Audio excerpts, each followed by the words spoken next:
When they're laying around chewing their cud all day and you don't even see them at the feed bunk that much, you know they're doing good.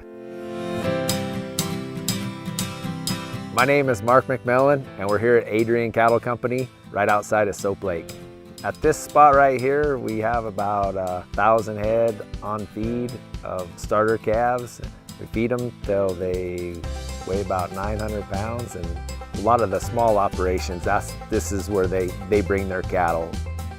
I have a family of my wife Lynette, and we have 11 kids, and we all do a lot. We do most everything on horseback. It's gentler, and there's really no secret. We have a lot of natural resources, native grasses, hay, corn, apples. It's real healthy for them, and most of it comes from right around here, and it's a great benefit. We don't have to truck in stuff from a long ways away. We put a lot of stuff back into the ground that benefits Stevens Hay Farms. It's good on the environment. It's really good for the ground. We treat the cattle a lot like my 11 kids. You know, we vaccinate them when they're young, and if they get sick, we take care of them. That's as simple as that. Anything that's been here very long is not high risk.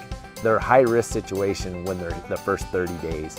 But after that 30 days, it's most of the time smooth sailing. So when we do ship those animals, everything is on our computer system. We know how many shots they've had. We don't ship anything that's had a shot within that withdrawal period. In the long run, it's a lot better to be on top of everything, just like my family.